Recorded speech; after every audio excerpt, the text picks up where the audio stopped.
So we took your submitted questions, coalesced them all into one lovely doc, and now we're going to ask all of them. So without further ado, let's get this lightning round on the road. Let's bring in our panels. Folks, please welcome the product and engineering panel.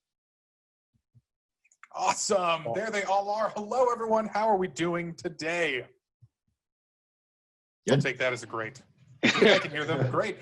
Yes. Right thumbs up is the new awesome in Zoom world. So I accept it. So folks, let me quickly run through the names of the panels, although they have those lovely banners with their titles and names on them. We've got Klaus Moberg, Richard Sim, Ravi Akella, Arseny Kapolkin, Matt Brown, Sorkis, just Sorkis, and Matthew Dean. Real power comes from having one name. So thank you, panelists. Good to have you here. All right. Couple of instructions for the panelists here. Do your best to restate the questions as you hear them. It always helps frame it, as sometimes people don't pick it up the first time I read it. For everyone out there viewing from home, make sure to check out the RBX panel channel and Discord under conference rooms, and that's where you can ask your questions. We've already got a ton of questions coming in. We've got a ton of questions to answer, so I think we might just jump into this and not waste any more time. Great. Well, thank you, panelists. I think we're just going to jump right in, unless anyone's got some final words of wisdom. We are ready. We are ready, and this first question is for Sorkis. So let's get the party started. What are your plans for furthering Roblox's in-house analytics system? Hey, thank you for great question. I hope everybody's having a great Sunday.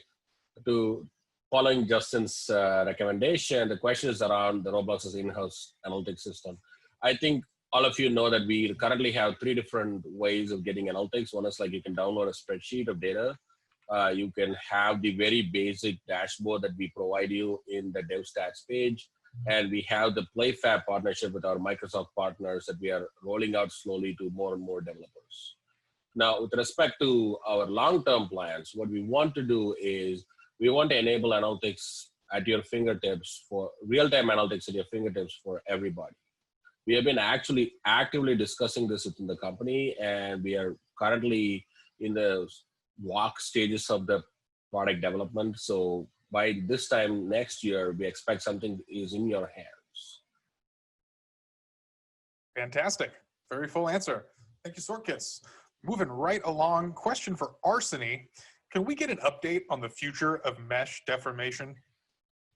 Sure. So mesh deformation is a bit ambiguous, but usually in Roblox context, this refers to skinning. And I am anticipating a beta in studio in a couple of weeks, like it's almost here. We have other plans for more, for richer deformation systems, like along the line, but the skinning support specifically should land in the studio in a couple of weeks. Fantastic. All right, question for Klaus here, and I can tell this one's coming from a source of pain from a couple of devs. Does Roblox plan to run a more comprehensive testing suite before a unique set of fast flags are deployed to production? Klaus, tell me about it. So the answer to this is we plan to prevent buggy flags from shipping to production, and are wherever we can. There's no way to be 100% certain on this, and it's not just about the suite of tests that we run. We run a comprehensive suite already. One of the biggest issues is that right now, a lot of our test environments differ from our production environment in pretty large and meaningful ways that make it very hard to actually understand how the behavior of some flags, whether flags behave the same way they would on the test environments as they do in production. Long term, our goal here is to make it easier to roll out flags to very small sets of real production users, and then incrementally increase the amount of users that get that new setting and be able to monitor in real time. If you release it to a single user, is their experience stable, and is the software working the way you would expect it to? Can you roll it out to 10 users, 100 users, 1,000 users, and slowly ramp up to the full community? That's actually a much safer and realistic way of testing the functionality in the new software that you're shipping. And it's sort of a company-wide effort to get to the point where we can do these incremental rollouts over the next year or two. It's a very large project, but that's our goal. Fantastic. Good to hear. Okay, next question from Matt Brown. At RDC 2019, you promised that Roblox would be releasing layered clothing. Any update on that, Matt Brown? So the question was, last RDC, I said layered clothing would be released by now. What is my problem? That's the way I understood it. So, Pretty much. So in my defense, it was my first RDC, and they told me not to put dates in my slides, and I ignored them. So the update on layered clothing, though, is yes. So it's taking us a little longer to really get it fully production ready, but it is no longer a prototype. It's real. It's working, and it's looking amazing. What you're seeing start to come out as well, so things like skinned meshes and PBR materials and surface appearances, things that are starting to show up in tested and beta builds of Studio, those are actually precursors to layered clothing. So layered clothing is built on top of both of those pieces of tech. So we need to get those out and make sure those are stable and out in the wild before layered clothing can really be fully finalized. So I can't give you an exact date, but it will be. I think I can say this very safely that it'll be before next RDC. Is that a guarantee Great. it'll be done before next RDC? I think that's a good You'd bet. think you'd learn a lesson. You'd think you'd learn a lesson, but all right, he promised it again, so I can't wait for that question next year. All right, hopefully not. Moving right along, question for Richard Sim on the monetization team. Richard, I haven't seen a big increase in my earnings through premium payouts. What gives? So some of you may not have seen a really big increase in your earnings through premium engagement payouts. I do know that a lot of you have seen a significant increase. And a lot of this really depends on how well you're monetizing through dev products and game passes and things like that prior to premium engagement payouts. The reality is that the payouts are designed to drive or to reward engagement. And so as a developer, we've seen a lot of our largest developers actually do a really great job monetizing their games already.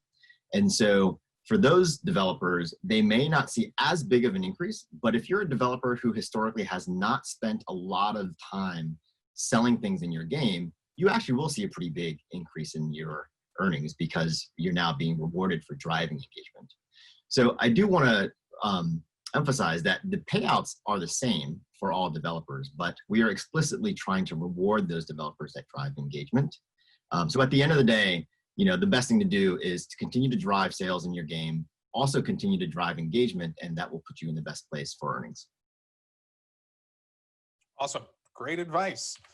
Okay, moving on, folks. We're going to ask a couple more pre-submitted questions before we switch to some live ones. So this next question is for Arseny. When will beta features, such as the PBR/Future is Bright, be released for everyone? So I guess let me untangle this a bit, because there's like 5 features that are part of this list, and some of them are live and some of them aren't. So PBR, physically based rendering, refers to our new shading and material model. This is actually live as of a few months ago. There's a couple of properties in lighting to help you fine tune that. So then to take full advantage of this under sunlight conditions, you need material customization, which there is a surface appearance beta in Studio right now. And also we are going to be revamping our built-in materials, which is coming in the next few months. And then to take full advantage of this indoor, you need Future is Bright Phase 3, which is beta in Studio right now. We don't have a set timeline on when that specifically ships. I'm hoping like a few months out. It's just the problem is there's a lot of work that we need to do with the communities. Like if you guys have feedback on the beta, please leave it in the dev forum thread, and based on that, we will adjust our estimates and figure out what else do we need to do to fully ship it on all platforms. Awesome. Great to hear. I'm sure folks are willing to submit their thoughts there. Please let us know what you think. Okay, one more submitted question before we move to some live ones. This question's for Matthew Dean. Will Roblox add the ability to sign into external websites or application using a user's Roblox account? Yeah, so this is definitely something we're looking into. So for our own cases at Roblox, like for the dev forums, we actually have had the need for something like this where we can authenticate users on a separate website from the main Roblox website. So we are actually building kind of the core tech right now called OAuth to enable that. And in the future, we want to see if we can extend that tech to third-party developers. So if you're building your own website or app or plugin in Studio, you can leverage that same exact functionality. So absolutely, this is something we want to do. Fantastic. All right, panel, we're going to switch to a couple live questions. And since we are just seeing these for the first time, we do not have categories for these questions. So I'm not sure who's going to answer them. So I'm going to go ahead and read the question. If you just want to call out me or your name, we can let you go ahead and answer that question. Don't all jump at once, but let's try this out. First question submitted by Covet Code. What's in store for streaming enabled? I can take that. Yeah. So Great. there is, in general, the past year or year and a half has been the year of streaming enabled for the networking team. Like 50% of engineering or more goes into that. So there's two things that we are doing. So one is there's still a lot of internal improvements behind the scenes that we need to make and we are making. And the second one is a lot of you guys have asked us for various extra APIs around streaming enabled. And go watch my talk from yesterday to understand some of the challenges in general about API evolution in Roblox. But we are trying to figure out what's like the minimum amount of APIs that are future-proof that will help you build the games. We actually shipped a few, so there is a prefetch facility now that you can use when you do in-place teleports so that you can stream ahead of where the player lands. And there is some radius controls, and there's going to be a bit more of this. So definitely expect more on this front, both in terms of streaming just working better without any changes on your part, and also better APIs. To add to that, we think pretty much every game on Roblox should be streaming in the next few years, because that's the only way to make all the large experiences you guys are building on all devices be accessible on all devices. Yep. So we're going to put a lot of power back into this. The way to think about this, and I actually, somebody asked me on Discord this yesterday, the way to think about this is every game is streaming enabled, and there's a minimum playable area that you can control. And if the minimum playable area for you is very large, you set it to be very large, and it's less efficient, but it's more convenient for you. Fantastic. Good to hear. I know there's a lot of folks looking forward to those updates. Okay, hitting you with another live question here. Build into trains. I'm wondering if, when Roblox releases volumetric clouds, will we be able to change wind speed, cloud type, cloud ceiling, and have precipitation, etc.? Yes. Listen. Who's sure. the cloud owner? I can take this.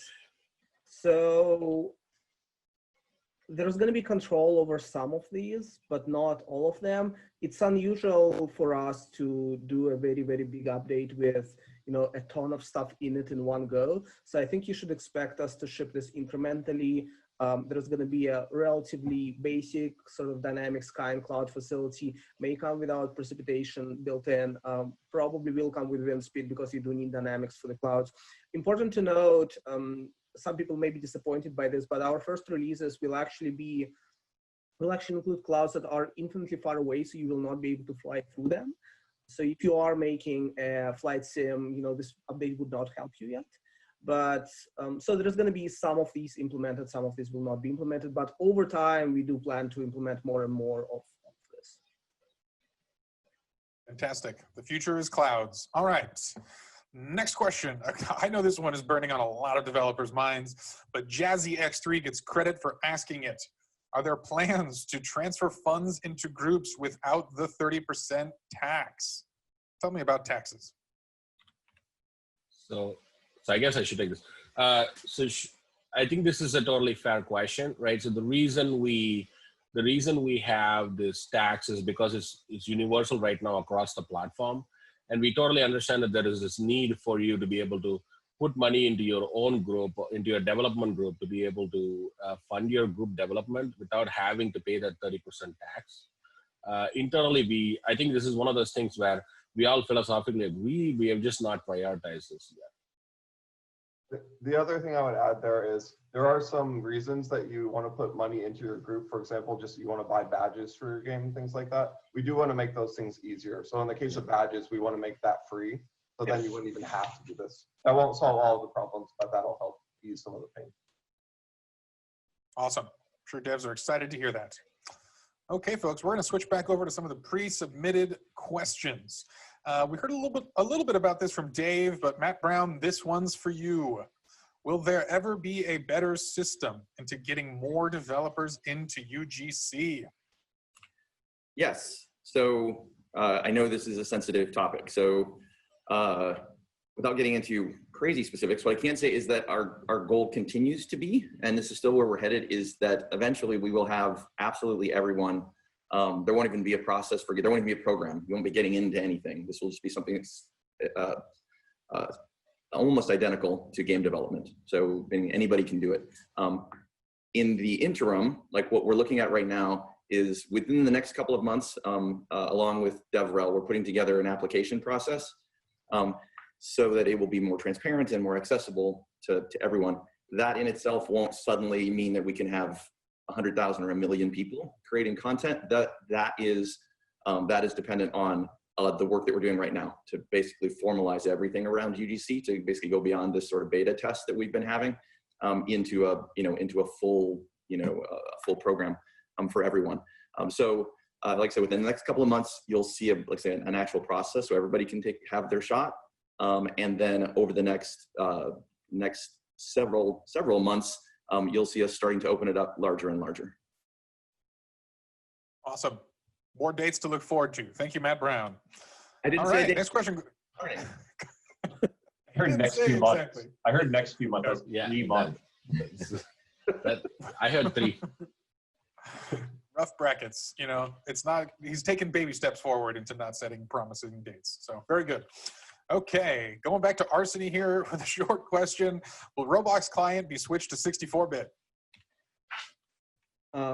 Sure. So Roblox client is again a very ambiguous term. For people who don't know, clients on Mac are 64-bit. Clients on iOS, Android, clients on Xbox are 64-bit. Clients on iOS and Android are both, depending on which device you have, and then client on Windows is 32-bit. So there's not actually a very strong need for us to use a 64-bit client.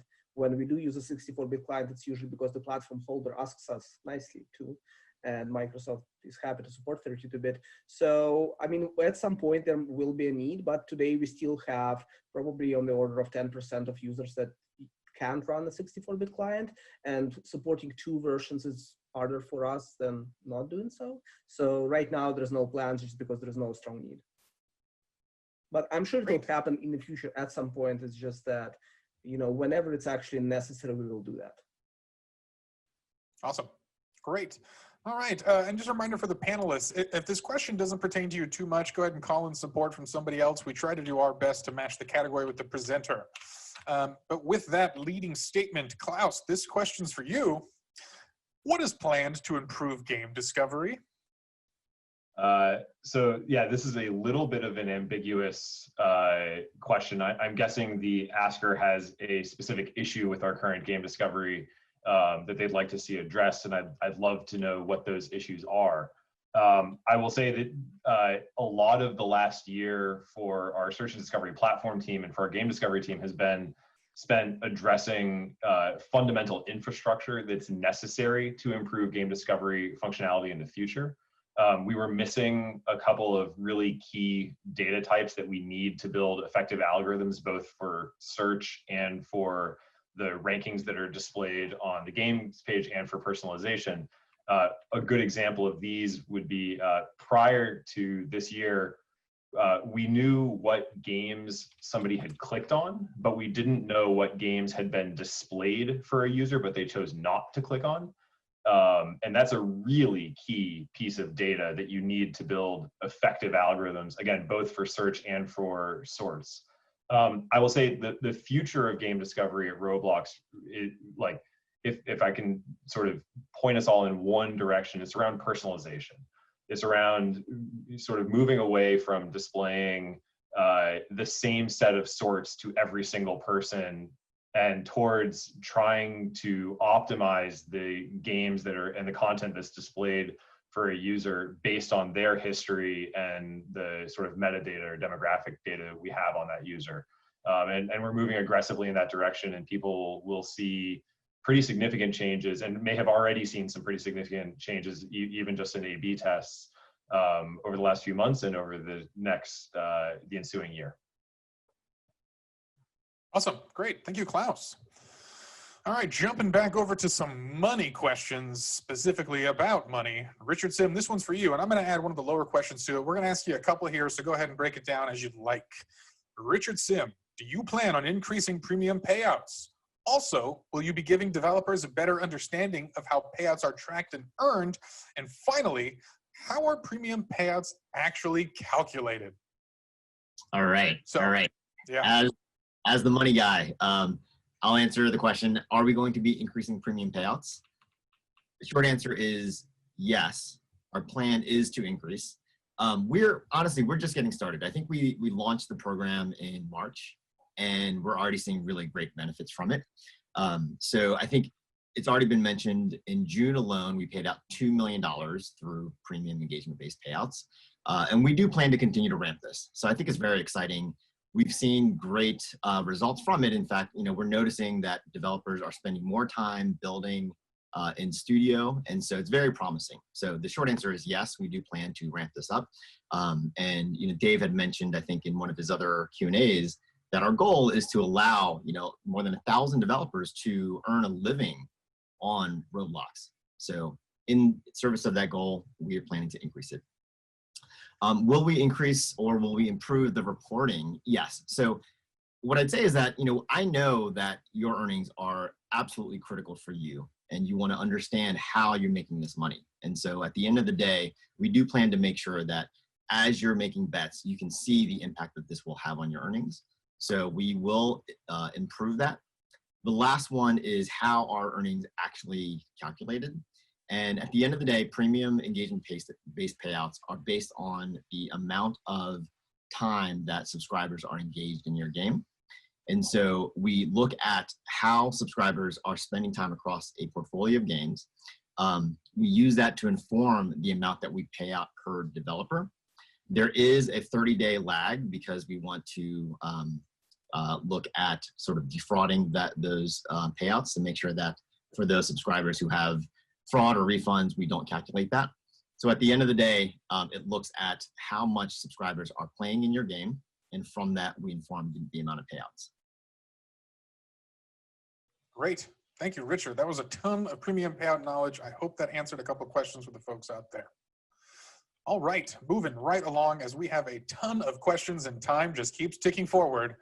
Matt Brown, this one's for you.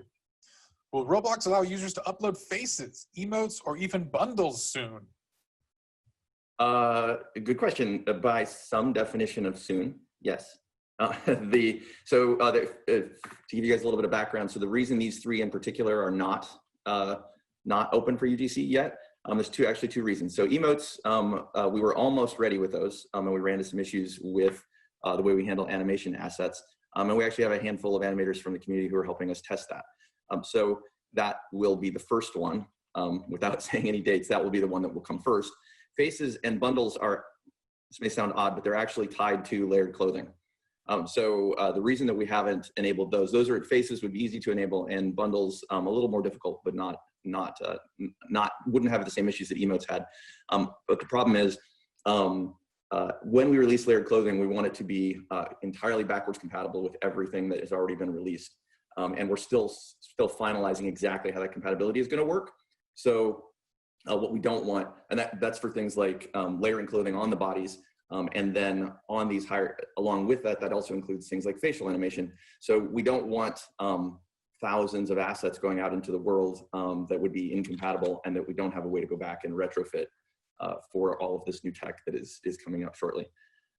So short answer is yes, those will be made available to UGC, but not immediately. Fantastic. Okay, jumping back over to a question for product. This one says it's for Sorkus, but maybe it can be answered by anyone from product. Can we get an update on large object stores? We haven't gotten an update for some time. What's going on? I think I can violate the giving no timeline answer here. So long story short, this should be in your hands in the next couple of months. We have been actively working on this quite hard. We had some debates around like whether we introduce this as a new set of APIs or whether we can just extend your existing data stores to support large objects. And we are now leaning towards just using the existing data stores. So you will just be able to store larger things using the existing API, and this is going to happen real soon. Awesome. Good to hear. Okay, we're going to switch back over to some live questions and see what's on the top of developers' minds. So let's see what's going on. Okay, this first question, this should just be a traditional question we start each panel with. All right, from Luck Size and Top Hat Dogo. Are there any plans to make Roblox available or on PlayStation? And will we ever see it on Switch? What's going on? I can Who's got answers? I can take the first stab at this. Sorkus, feel free to comment. Like Roblox's vision here is that you can play Roblox on all platforms where you can play games. We really want to be on PlayStation. We really want to be on Switch. We're doing everything we can to get to those platforms. I can't announce anything specific around timeline or when or if you will actually see it, but our intent is to be on all platforms where you can play games. Including smart fridges. Including but not limited to smart fridges. Including but not limited to, Okay, yeah. good. Players All are right. standards. Yeah, we were ready for that twist. All right, moving right along. Tyridge77, there's a short question. Bulk audio importing when? Me. Rob. So we're working on it right now. We absolutely understand the pain of trying to like get one audio file up at a time. So since we are kind of being, and this is my first time on the panel, and it seems like the greater wisdom is not to give timelines, but we're working on it right now. So when I say soon, I mean soon. Stay tuned for more. All right, moving right along. Covert Code, another good question. Are there any plans to upgrade the developer console? Who's got it? Who's got the answers? We have to decide. We have to. I think where we are struggling, the panel is struggling, is we're not sure exactly what upgrade means. Is it user experience or is it functionality? I think for this one, we would almost always say that, like, yes, of course we want to make things better, but we want to hear some specifics from you guys. If you guys want to follow up here, we will absolutely want to hear about it. Awesome. You heard it now, devs. Go ahead and ask your specific questions. We'll do our best to answer it. All right, let's do a couple more live questions before switching back over to pre-submitted. All right, Luck Size and Urius. Will cube map reflections happen, and are there any plans for emissive maps so we don't have to cheat it with surface GUIs anymore? Sure. So emissive maps will happen before real-time reflections, let me put it this way. Cube maps is like we don't actually have plans to do hand placed cube map probes the way how this problem is solved in other engines. But yeah, so emissive surfaces will happen soonish, or like before the reflection stuff. The reflections, so we are already doing some of this, right? It's just I think the problem right now is what we have works pretty well for outdoor scenes, but it doesn't work very well for indoor scenes. Now, our current plans are to focus in general on the outdoor quality for the next little bit. I want to say, like 6 months to a year, and then start transitioning more and more into the indoor scenes, just as a matter of priority. So I would not expect the reflections to improve substantially in the next, 6 to 8 months, but emissive maps might happen earlier. Great, fantastic. Okay, we're going to switch back over to some of the pre-submitted questions, and kicking this off right away, I got a question on developer tools. Does Roblox plan to add more performance and memory monitoring and debugging tools in the near future? Oh, that was written as for Arseny, but I can leave it to anyone who might have an answer. Arseny, do you want to take it? I mean, I can answer. Sure. So my answer is that I'm happy to give a date here, which is that we are not working on anything for this year. However, except for the debugging. So I would say like the performance and memory profiling, it's a hard problem. We already have some tools for this. I think the problem is the tools that are easy to understand are too high level, and the tools that are low level are very hard to understand. People struggle with microprofiler a lot. So we do want to document this better. And also we do know that we need better tools that more easily tell you, hey, like this is the performance issue in the game. It's just very hard to make all of this analysis really accurate. So we do want this to be better in the future, but there's nothing happening this year. On the debugging though, there's a ton of work that already has happened this year to make the debugger much better. And it's continuing, like we aren't even done with the debugger updates for this year. And of course, there's gonna be more in general in the future. So if you have specific needs, I'd say you should tell us, what's your big pain points around this general subject, because we know some things that we need to improve, but maybe you have some issues that are easier to fix than our long-term plans suggest. Right, and just to add there on the debugger, folks haven't seen, there was a talk about it yesterday that was led by Rob Melly. So I'm assuming it's going to be reported and available at some point. So that provides more details as well. Yes, we'll be releasing more details about when you can watch all the VODs from this weekend. And I will use this as a reminder too for developers when submitting feature requests. We'd love to hear the problem you're having. That is the core focus for us and allows us to work on solutions at scale for everyone. Okay, moving right along here. I got a question actually for Ravi while you got the mic. Will it ever be an option to make a custom mesh inside Studio instead of making on a 3D platform such as Blender? Yes, we are actively talking about, and we'll start prototyping soon, how to create more complex and physics-related geometry. But given the legacy of Roblox, the way we would approach this is to create a technology that will also enable richer in-game experiences. Right, like for the longest time, Roblox has had people building and destroying in games. So any capability that we have to create complex geometry, interact with it, would be real time, so it works in game as well. And as we work on that technology and prototype it, Studio will get it, right? So you'll be able to create really complex. And I'm saying geometry generically. I'm not saying meshes, because obviously you want high performance, high complexity, physics-rated geometry. The technology we'll use for it is something that we're going to start prototyping soon, but I'm not like pinning it on any one kind of technology just yet.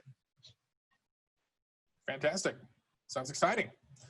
Okay, Matthew Dean, question for you. Will we ever get to see a feature in which we can age restrict games or add ratings so they know if something isn't meant for a younger audience?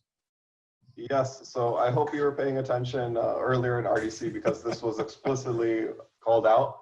So we are actively working on content ratings for games where next to the game will be an indication of sort of what age audiences it's suitable for. And what this will help with is a lot of things. One is it'll help players and parents better understand what kind of content they're consuming and make better decisions there. Parents will have control so they can say, I want my kid to only be able to play up to this rating. And then two is in the long-term future, it allows us to actually have a wider variety of content on the platform. So we can start to appeal to some of the more violent sort of games, but ensure that only players who should be able to play them are able to play them. So it's going to be super interesting. I can actually give a rough timeline on this. We're spending a lot of effort this year, hoping to launch at the end of this year. So maybe that's a little optimistic, but we'll see. But definitely before next RDC, you should see ratings live on the platform and you'll be able to rate your games. Definitely before next RDC. Yeah, you can quote me on that. And that's what I said last year, I think. Well, Deepak said it that time. This time I'm saying it. It will be before an RDC. RDC, perfect. That is going to be an exciting journey either way for our developers to go on. Looking forward to that. Awesome stuff. All right, Sorkas, jumping back over to you there. Are there any plans to increase the amount of communication with features on the developer roadmap? Hey, thanks for asking the question. Short answer is yes, absolutely. Right. So let me give you a long form answer. The purpose of the developer roadmap is for you to see what features and things that we are working on currently and what is coming down the pipe for the near future, so that you can plan your games and what type of things you're building accordingly.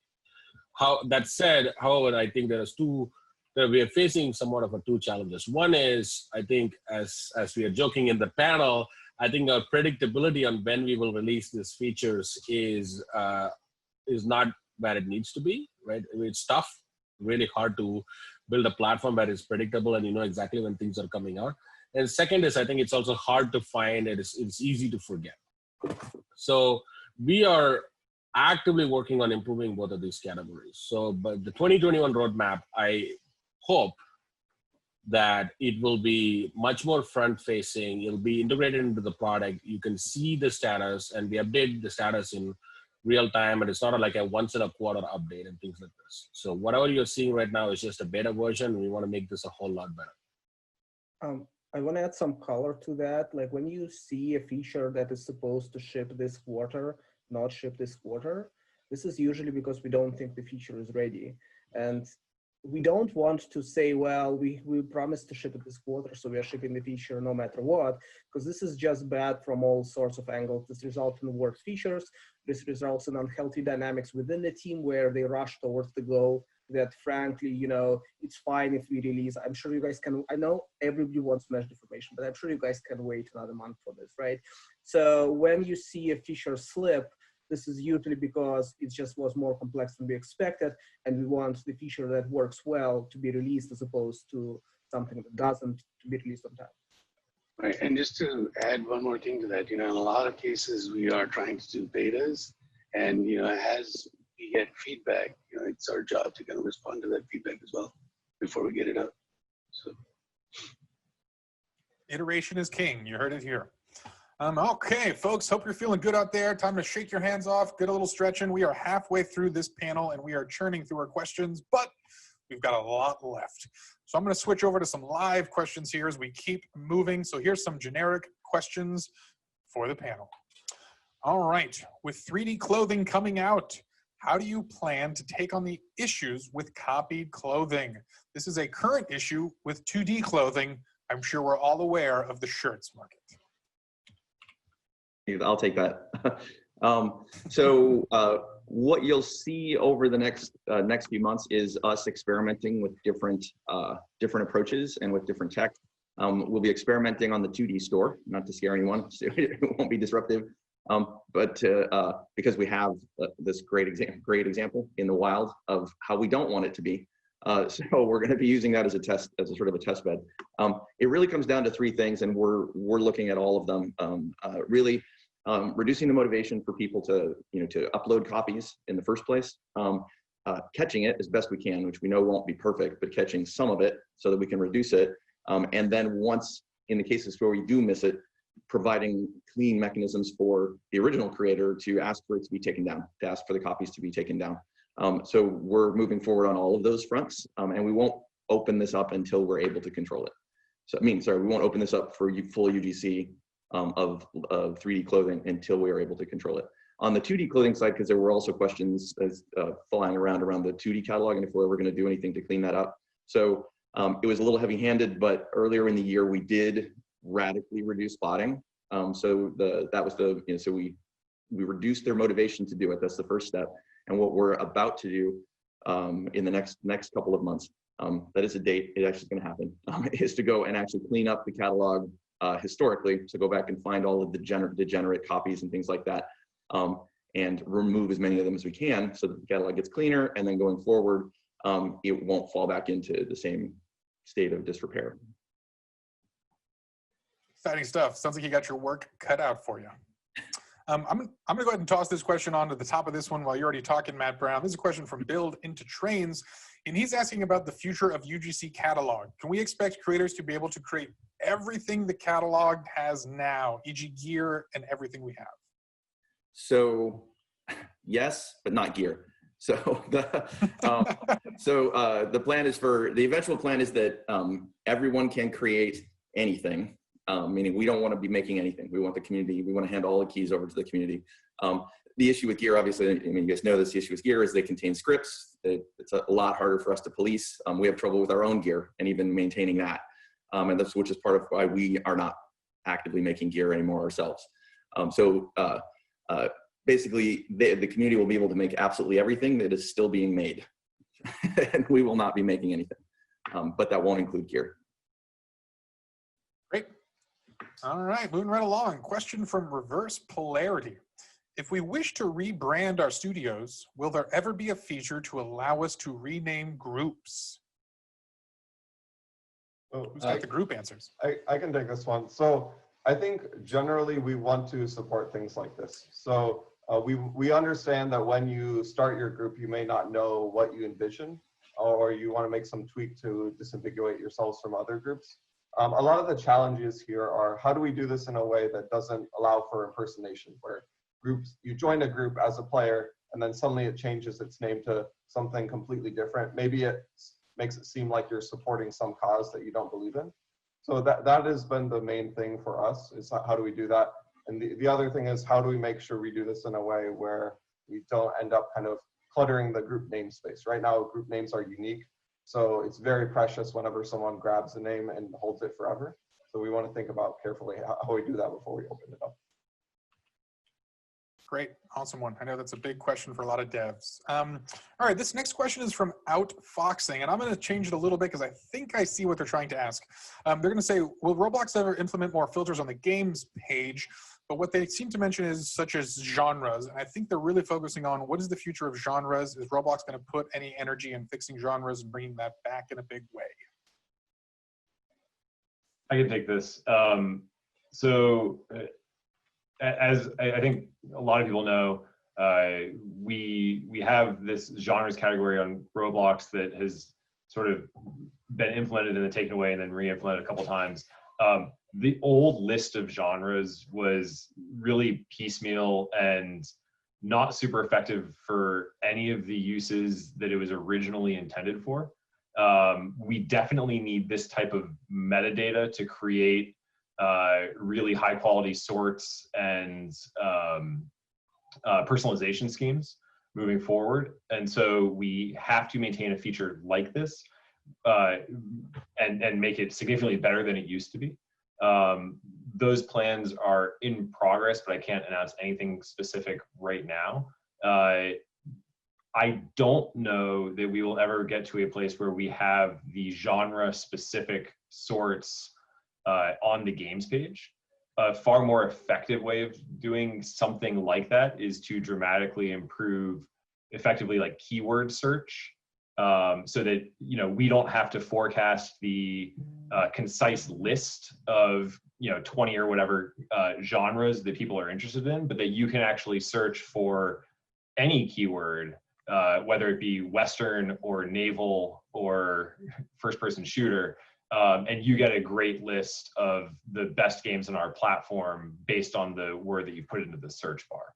So that's sort of like, from a user-facing perspective, from a player-facing perspective, the user experience should be that we're not providing you with a concise list of things, but you can put in anything and find the best possible games on our platform as a result. On the back end and for developer-facing stuff, we need to collect more of this metadata, and we have plans in place to do that. Awesome. All right, we're going to do a couple more live questions before switching over to the pre-submitted. All right, question from an anonymous source here. Arsony, which is better, moving blindly forward or having a vision? Please remember to restate the question. So I have a personal goal, this RDC, of having a zero count of you-know-what. So I will not rephrase the question. Moving forward, though, is really important. But I think what's even more important is moving forward in the right direction. And okay. All right, you heard it here, folks. Moving right along from that question, actually a really good one from Quenty here. Kind of a big vision question. Is diversifying artistic style on Roblox something Roblox is interested in, or is part of the long-term vision a unified aesthetic style for all of the metaverse? So I think Arshil should jump in later. But generally speaking, the short answer is we want you to have diverse art styles. There's no question about it. The way we build our tech and the way we prove our tech is we try to make things as photorealistic as possible, and that's the direction we're proceeding. And we look at it as a direction we're proceeding. It's not like this is exactly how your worlds need to look. We also think photoreal is one of the hardest cases to achieve. So while we are on this path of making this happen, we will also envision to give you enough controls to be able to bring your art style to life. That's really how Roblox looks at this. Yeah, I can add to that. So there was a point of time in Roblox where we thought there has to be a style in Roblox games. We made a lot of prototypes. We tried to figure out how it looks. It actually changed along the year, like through the years. For example, when we shipped outlines, the reason why we shipped outlines is we thought this is the look that Roblox should be going for, this kind of construction manual look with very defined edges, etc. So we don't want to do that again. You should be in control of how the game should look like. Having said that, you know, there's a certain way our technology is going, and it's going to be really hard for us to allow complete control over every little detail of how every little pixel in your game looks, right?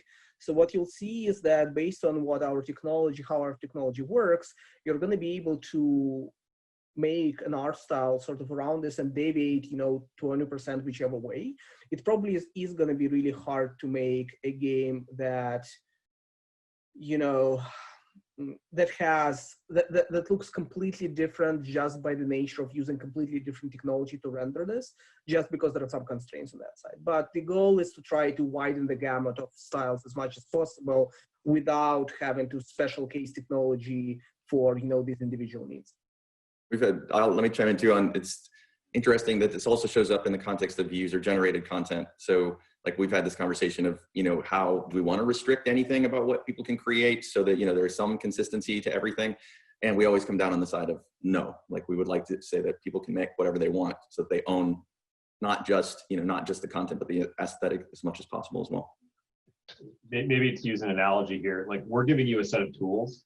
We're not going to constrain what you can make with those tools, but if it's simply not possible, like if we're giving you a hammer and you need a power drill to make something, like we're not just going to give you a special case power drill that deviates the entire platform and bifurcates each of the individual game experiences. Like we're giving you a hammer and a chisel, and you guys can, with those tools, build anything you want in any style that's possible.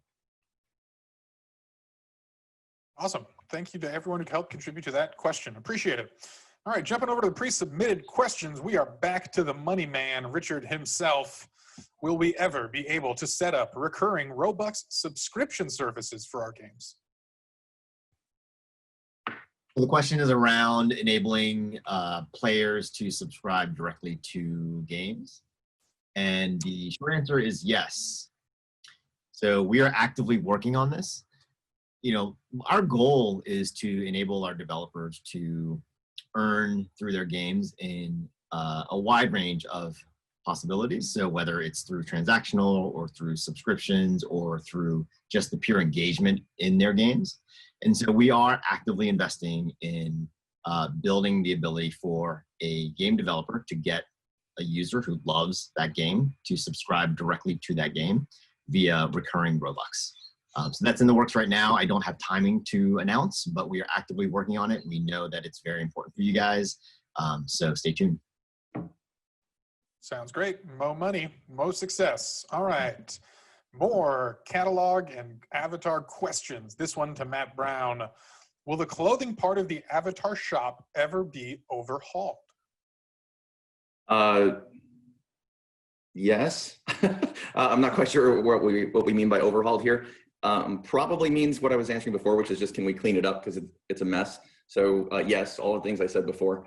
We're also, I didn't mention it before, but we're also coming at it from sort of the search and discovery side. So that if somebody is looking for a particular item, similar to what's happened with has happened with games and game discovery. So when you search for a game, we try to figure out what is the real game, right? If you're looking for Arsenal, you're going to find 100 fake Arsenals. So, you know, what is the real Arsenal?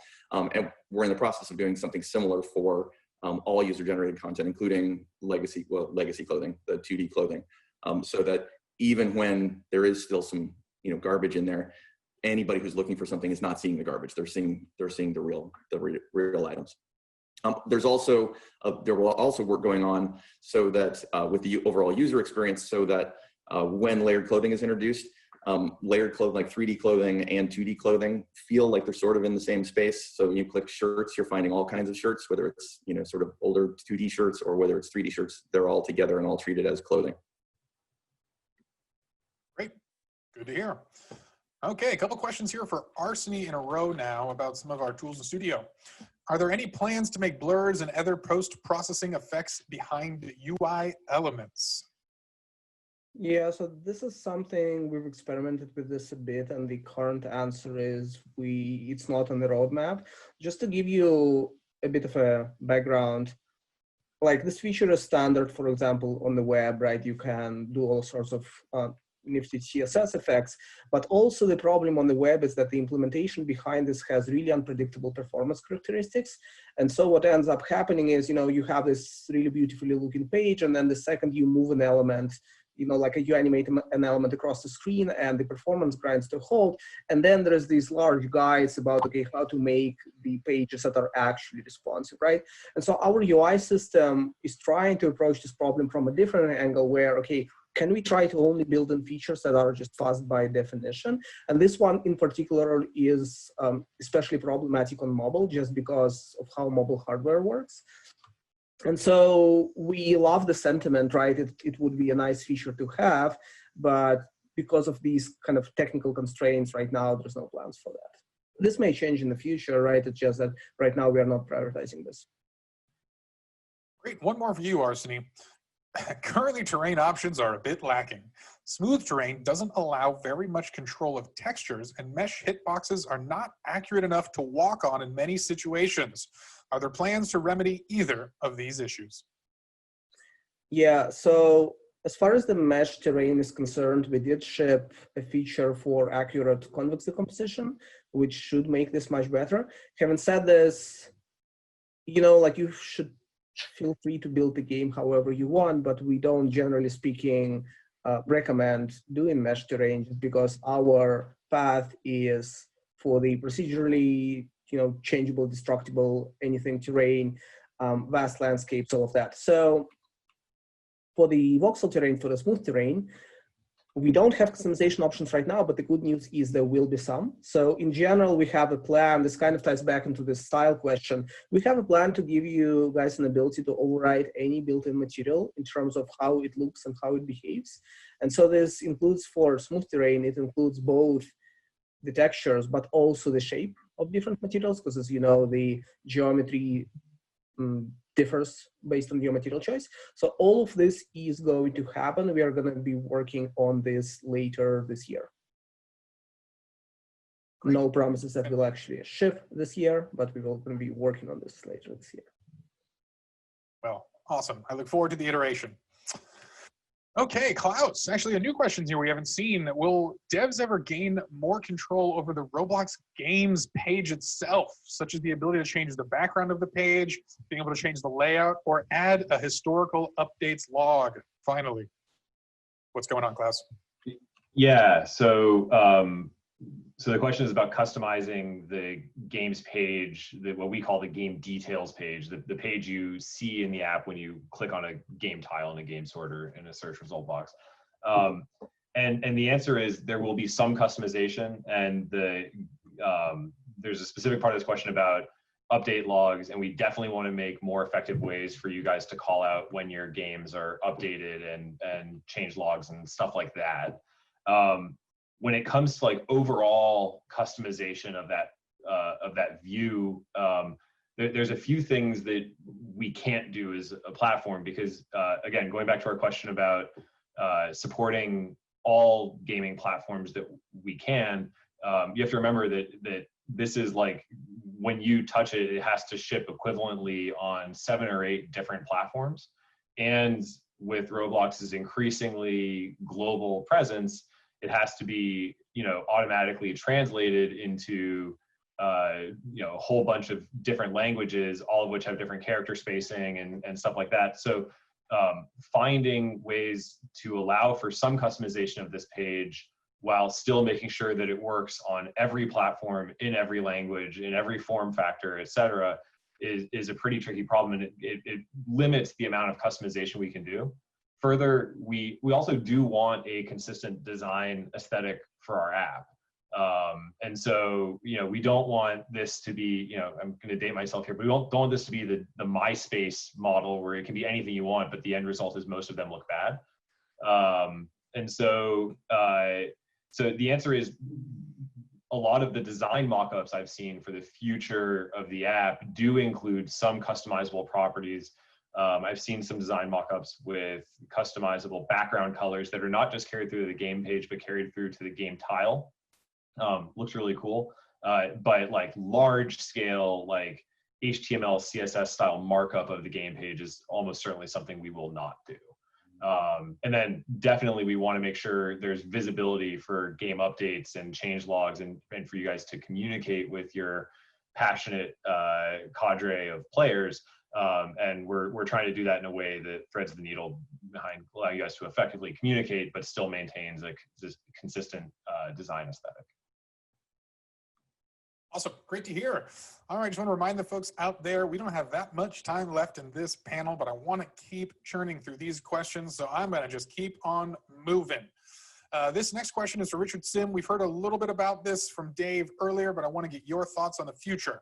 The advertising system hasn't changed much since it was launched. Is there anything planned to improve the developer experience, such as scheduling system, other methods for developers to use it more effectively?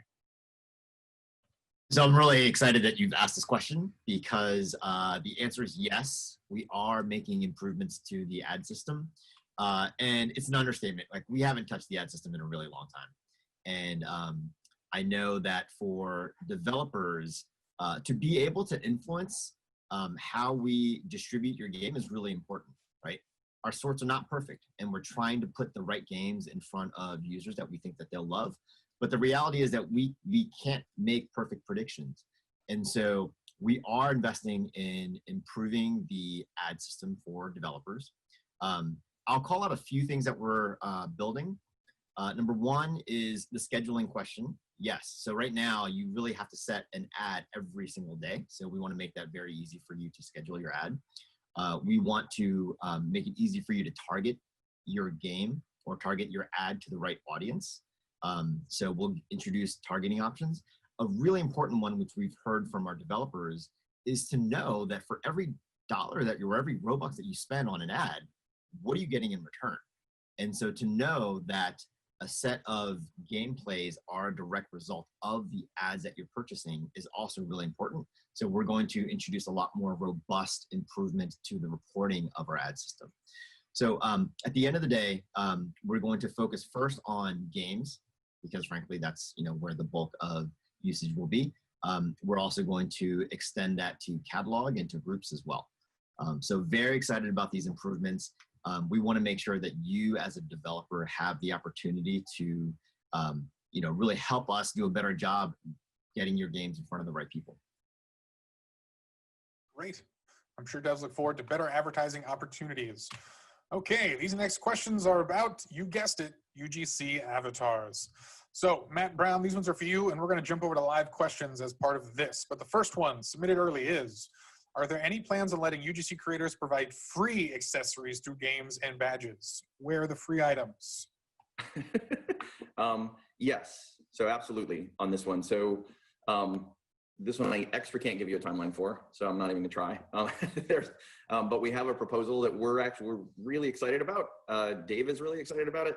We're just trying to be extra careful. So this is a thing where this will be very disruptive, and we want it to be disruptive in an awesome way, not a bad way. There's a lot of opportunity when we open this up, this functionality up for degenerate behavior and abuse of that system. So we're just being extra careful. So there are plans that will happen, and we are working through it now. By next RDC, right? Yes. Maybe we'll have even a plan, sooner, but who knows? We'll have a plan. We'll have a plan. Yes, exactly. There'll be a slide somewhere next year. Oh, good. Well, Matt Brown, the hits keep coming, so we got more for you now. This is a live question and a follow-up to one of your earlier statements. So Mimi Dev asks, if we will not be able to make UGC gear, will we at least be able to create handheld items for cosmetic purposes only? Hopefully, yes. They want to hold things. Yeah, this is something that, I mean, even when we, as we continue to make a few avatar bundles and in the past and historically, whether it's for toys or whatever it was, this is something that we have always wanted to do. And in fact, some of our artists were cheating it by taking shoulder items that happened to be snapped into your hand, and it was causing conflicts and broken games and things. So this is definitely something we want to do, and an extension to that system, to that accessory system. We want to add. We just need to be careful about backwards compatibility and make sure that it doesn't impact games in any way negatively. Great, thank you, Matt. All right, another question from Covert Code, asking some good ones here. Are there any plans to allow for bigger worlds using smooth terrain, more optimization? And are there any plans to improve the terrain tools and terrain system in general? So I can take the first part, and Ravi probably can take the second part. So there's definitely ongoing optimization on smooth terrain. The last change to make a part of the system faster, I think, landed a couple of weeks ago. We've made a lot of strides in terms of load times, in terms of memory consumption, server-side performance.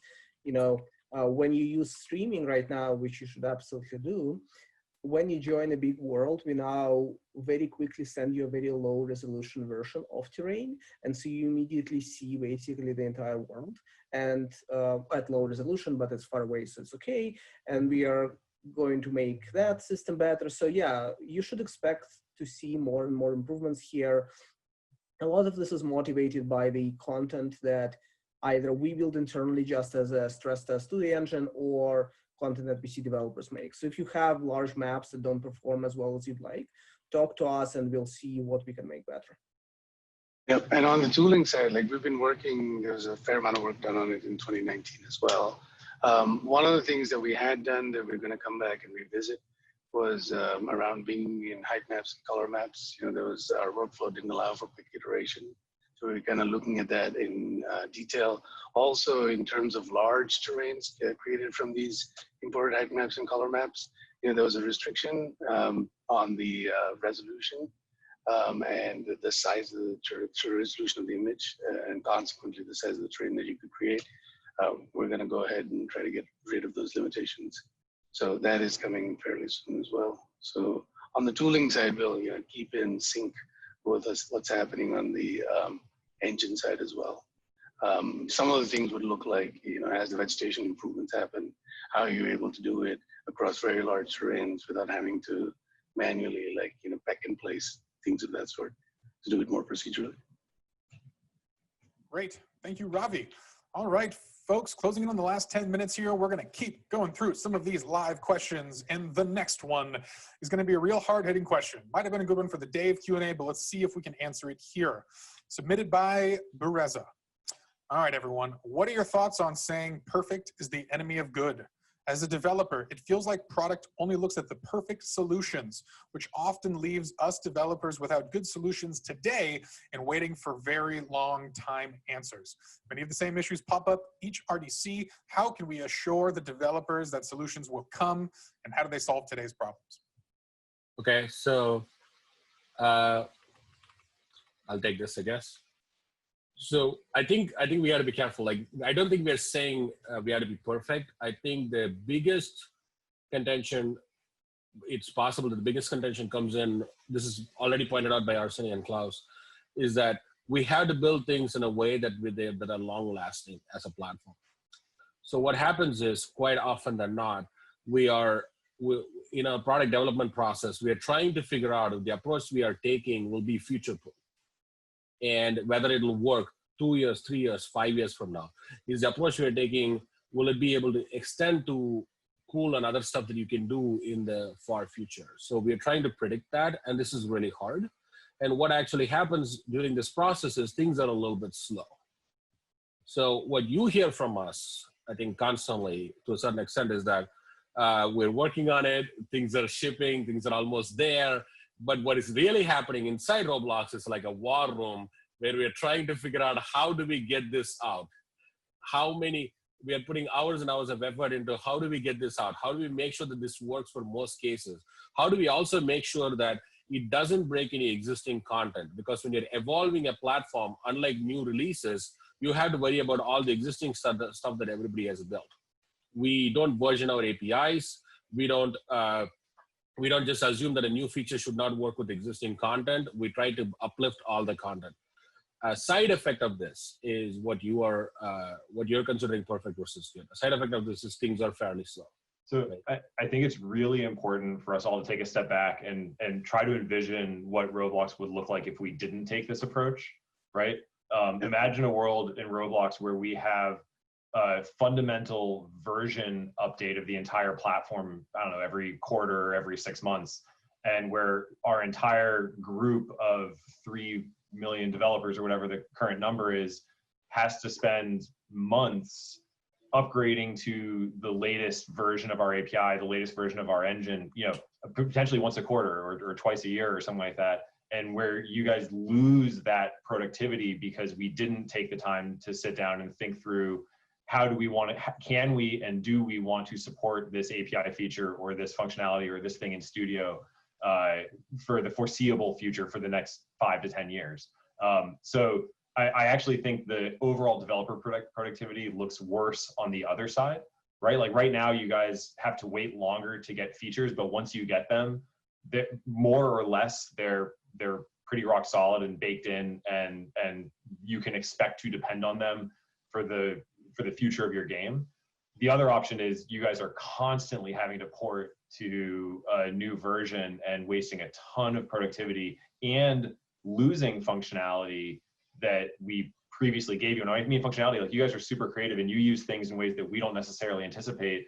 And so if we were changing this function all the time, it's entirely likely that we would deprecate quirks of the previous implementation that you guys were depending on. So, you know, this is an equilibrium that we have to strike, but we definitely err on the side of more forethought and the trying to identify the ultimate solution before we ship something, because we think that's fundamentally a better place for us to be for you.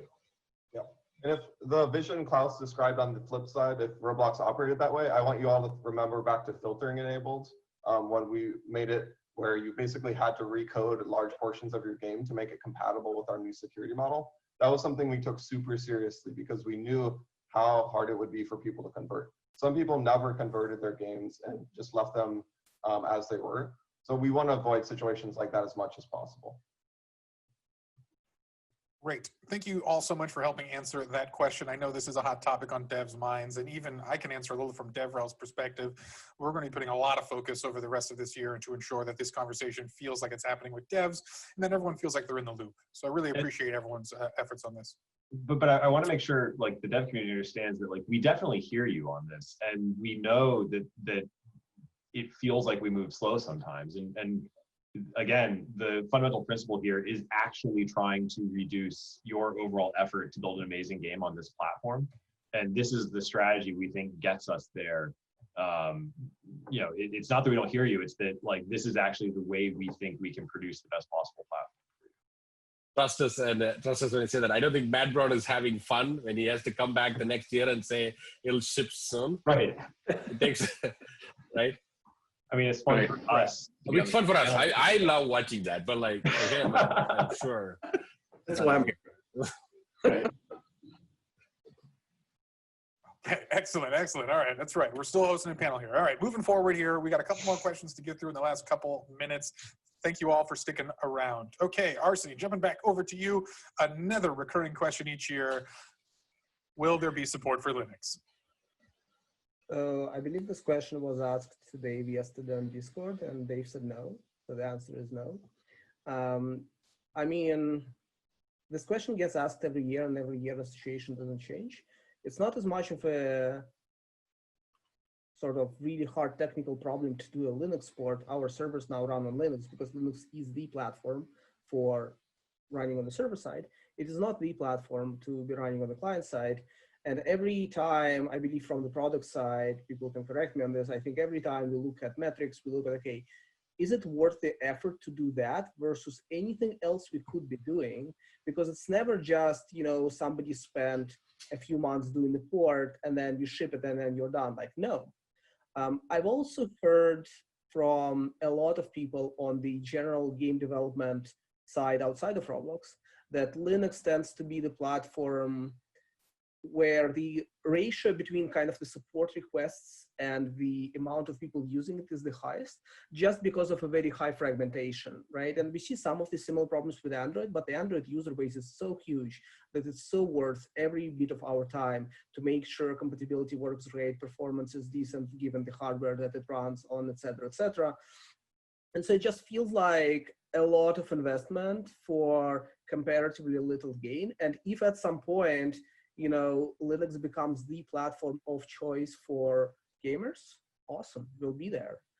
But up until that time, we have to prioritize our time. And every time we do this kind of analysis, every time it's not ending up being worth it. I think there's a strong analogy here between this and like supporting any of the individual VR like stores that have come out where we'd have to build a special binary and submit it through an app store process. It's worth noting that there's a lot of effort and resource that gets expended to support each individual app store distribution or distribution platform or in this case, totally additional platform. We have to have new build pipelines. We have to have QA processes. We have to have QA teams. All of this is stuff that right now, it makes more sense to apply to our existing platforms and provide a better experience there than to go N+1 on a platform that doesn't have the player base that necessarily justifies that expenditure of resource. Fantastic. All right. Moving along in the last minutes here, Klaus, while you've got the mic, when will the ability to put videos in your game come out, like the Bloxies? Yeah, so this is a great question. Other people can chime in as well. I mean, this is definitely a feature that we are working on. It's a pretty big change from a technology perspective, and our philosophy here was, you know, sort of first do the work at the game engine level that's enabled, that's required just to enable videos in the game. That work was done over the last, I think, sort of 18 months and culminated in us using it for the Bloxies. Now we have to build the rest of the ecosystem of, you know, pipelines for you guys to upload the content, for us to moderate it, for us to figure out how it links in the games, et cetera. And all of that work is currently ongoing.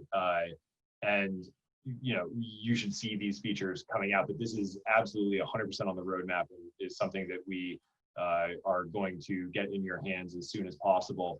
Again, we have to do this in a safe way because it's, you know, we have to make sure the content in the videos complies with our terms of service and platform standards, and make sure that we have pipelines and moderation, everything like that in place to meet that standard. So we just have to be a little bit careful with it, but it's definitely coming. Awesome. Okay, we are going to switch over to some live questions here as the last 5 minutes, I believe, we have with this group, unless they tell me differently, and we're going to run through as many as we can. So this question from Mighty: what is the future of CAPTCHAs on the Roblox website? This is a pain point for a lot of users, I know.